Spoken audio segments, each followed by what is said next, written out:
Inyamasheke rero mu kanya saa sita hagiye kuba inama. Inyamasheke mu kanya saa sita hagiye kuba inama. Twitege iki? Ikintu twitega muri bya bintu byavuzwe by'ubushakashatsi bwakozwe, Nyamasheke nayo irimo. Nyamasheke nayo irimo, kandi ubu turi kuvugana barabyumva, abantu baho nabo batangiye kugira gute gushyuha mu mitwe. Barazungira. Batangiye gushyuha mu mitwe. Afite ikizunguzungu. Batangiye kugira ikizunguzungu. Hari buryo kera tukiri abana twajyaga tukizunguza gutya tukitaraga tukizunguza. Noneho hagara kujya muri sikuruka. Agakanzu kagashabara. Kakiruka.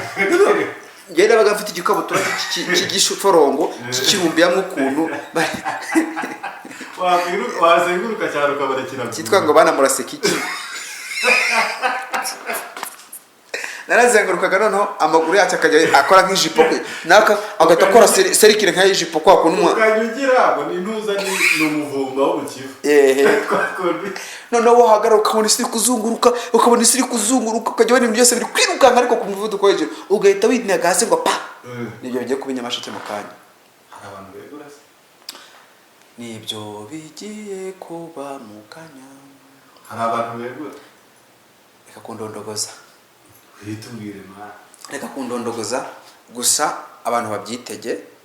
Urumva Nyamasheke nubwo ari ahantu bari bafite ayoboye n'umunyamategeko, aruzi ko meya wari umunyamategeko se cyane. Kuba ari n'ahantu hari intuza n'uno misi bafite ibintu byabo bahugiyemo baratuje cyane. Ariko byasa kose kuna kitu na dushimira abari badukurikiye kama Akima. Hariyo yitwa Kamana Akimana. Sinariye kujisha. Ngera kwise Kamana. Niryo murakoze turabashimira. Katubashimire cyane abantu bakundaga The Point Africa, mudutere inkunga Nyamuneka mukane subscribe ndetse ni haho tujye guhaha. Ihaho tujye guhaha Nyamuneka. Tara abana bakeneye Ihaho TV show. Abana bakeneye Minerval.